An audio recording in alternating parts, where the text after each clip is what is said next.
Welcome back to the Broadman Word, and we are getting nearer to the end of the life of King Saul. But as we do, we get to a point where Saul is given the opportunity to really truly move on from this obsession with David, because David has the opportunity to kill Saul and he doesn't do it.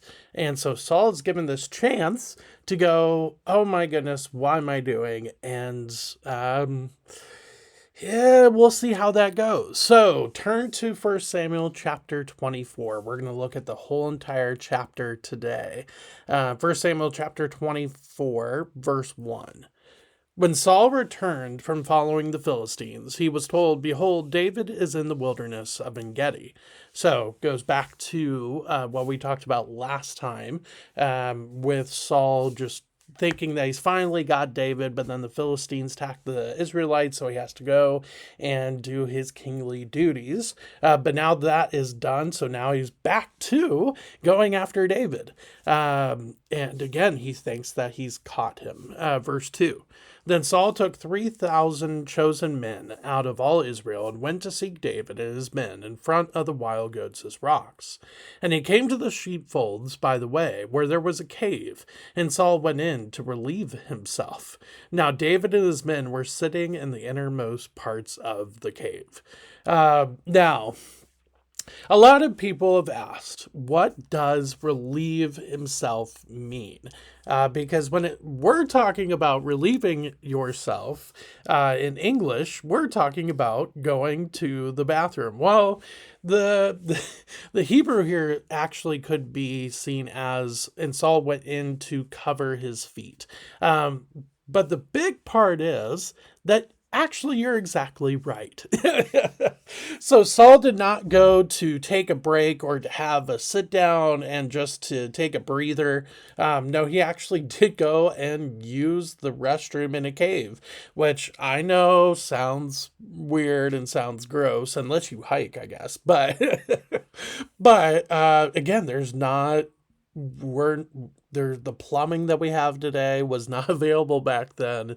This is a wilderness after all. There are caves. You have to go. You have to go.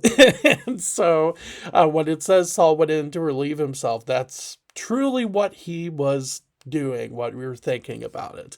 And so, this would be a very humiliating thing if David not only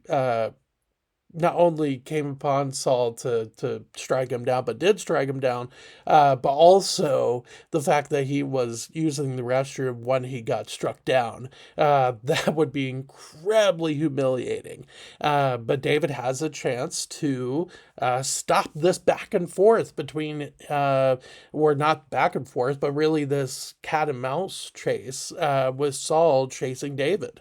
And so now we get to verse 4. And the men of David said to him, here is the day of which the Lord said to you, behold, I will give your enemy into your hand, and you shall do to him as it shall seem good to you.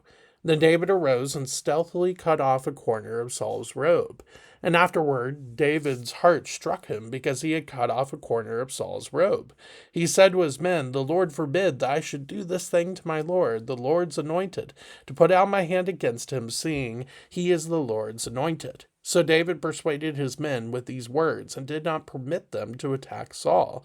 And Saul rose up and left the cave and went on his way.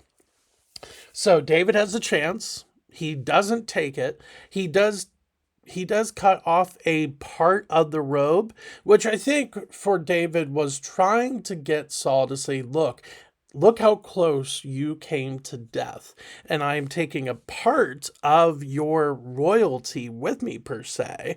Not that he's wanting to be king, but it's just like, hey, you came this close to losing everything, to losing your kingship, to losing your life in a blink of an eye while you were relieving yourself in a cave.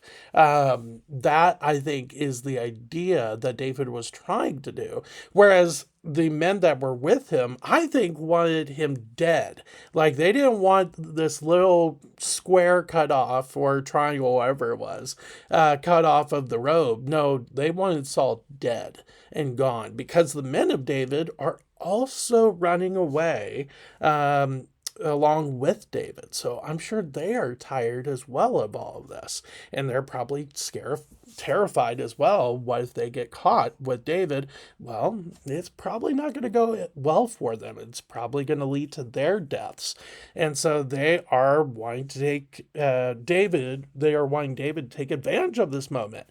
And he does, but it's not for the reason that they were thinking. And the grace, or really just the humility that David shows here, is really, really just mind blowing. But for me, it's this idea here. Verse 6, the Lord forbid that I should do this thing to my Lord, the Lord's anointed. Put out my hand against him, seeing he is the Lord's anointed.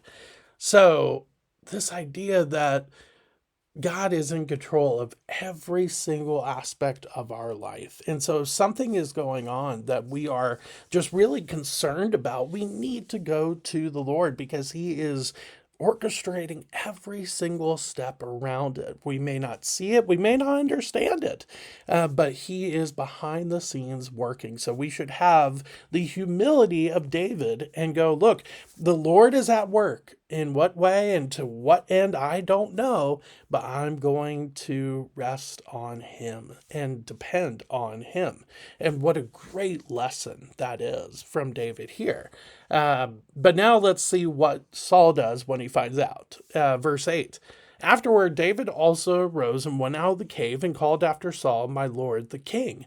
And when Saul looked behind him, David bowed with his face to the earth and paid homage. Now, you would think after this massive pursuit that Saul would finally end it, because David has just given himself up. Well, Saul does act in a very professional way here. Instead of just going up and just, chopping his head off while he is with his face to the earth and paying homage, he does respect that action of humility. And so I do want to give Saul at least credit for that. Which then leads to verse 9. And David said to Saul, why do you listen to the words of men who say, behold, David seeks your harm? Behold, this day your eyes have seen how the Lord gave you today into my hand in the cave. And some told me to kill you, but I spared you. I said, I will not put out my hand against my Lord, for he is the Lord's anointed. See, my father, see the corner of your robe in my hand. For by the fact that I cut off the corner of your robe and did not kill you, you may know and see that there is no wrong or treason in my hands. I have not sinned against you, though you hunt my life to take it. May the Lord judge between me and you. May the Lord avenge me against you, but my hand shall not be against you. As the proverb of the ancient says, out of the wicked comes wickedness. But my hand shall not be against you. After whom has the king of Israel come out? After whom do you pursue? After a dead dog, after a flea?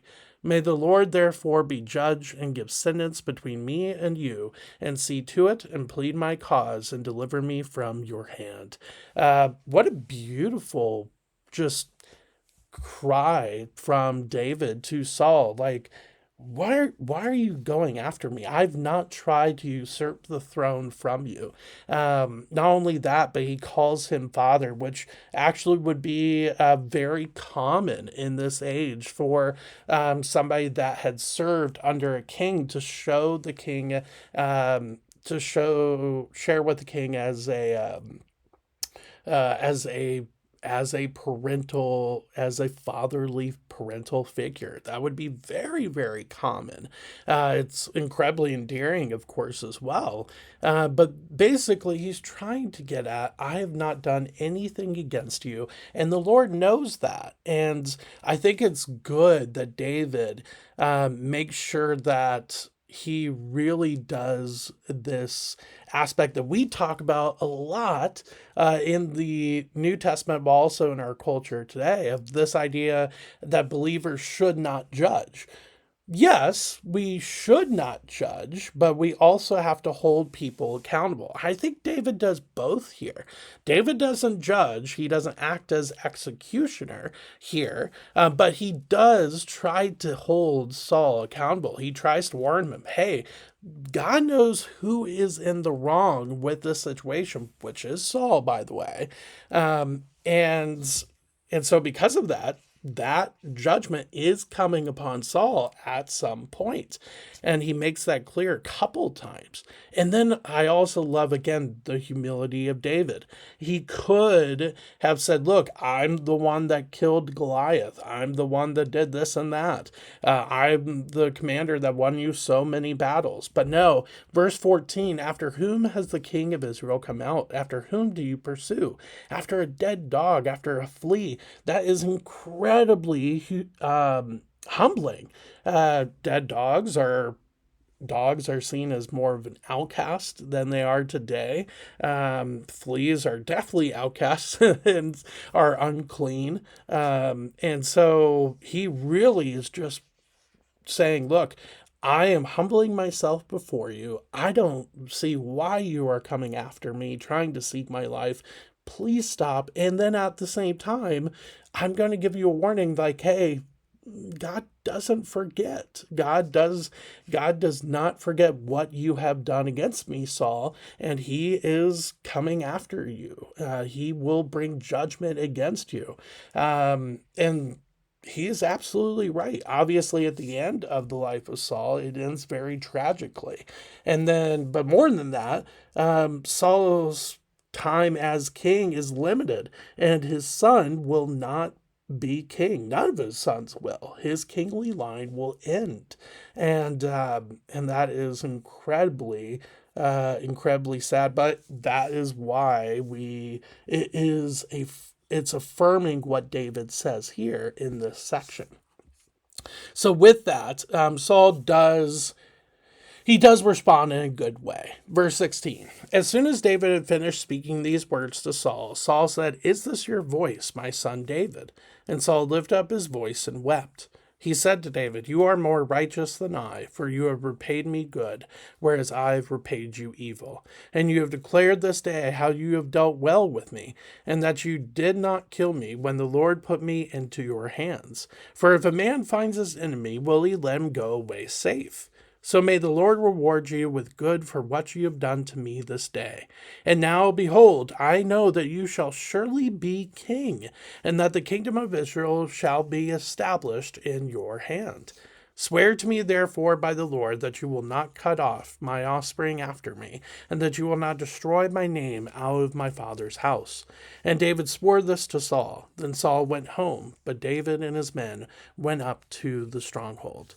Now, we're going to get, next week, we are going to get to a time where actually David spares Saul's life again. So, knowing that in hindsight, the words now kind of seem a little bit that they don't really mean very much. But in that moment, how just relieving this must have been for David to hear these words. Not only does Saul apologize for what he has done, he calls what he has done evil in verse 17. He also shows, like, hey, you are much better than I am, more righteous than I am in verse 17. He realizes that David should have killed him by all other means in verse 18. And with the rhetorical question in verse 19. But he realizes that the Lord is behind David at the end of verse 19, and that David will be king in verse 20. Which again, I think are very true words. He knows that. And yet, jealousy keeps coming after Saul and will make him go after David again, which will allow David to spare Saul's life again, which we'll look at next week. But this final request, and really it's not a request, it's actually more of a command, this idea of swear to me in verse 21, he is really asking that not that there is a king after David that's from Saul's line, but that somebody from Saul's line survives. And again, this makes a lot of sense in this culture. You would not keep the line of your predecessor that you have taken over. A lot of cultures, you would probably try to eliminate them in fear of them trying to take back their father's throne or their grandfather's throne, whatever it might be. And so Saul, I think, gives into that fear and says, I think David's going to kill off my line.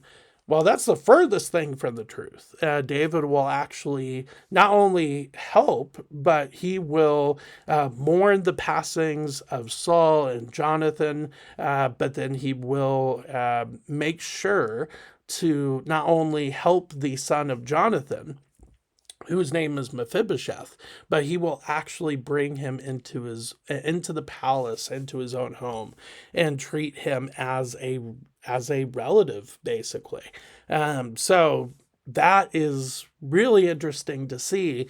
But of course, we will get to next week why then did Saul try to go after David again in chapter 26. But thanks for spending a little bit of time with me today as we see just the humility of David, but then, just a moment of maybe grace from God towards Saul, but then also this warning to Saul that, look, judgment is still coming upon you.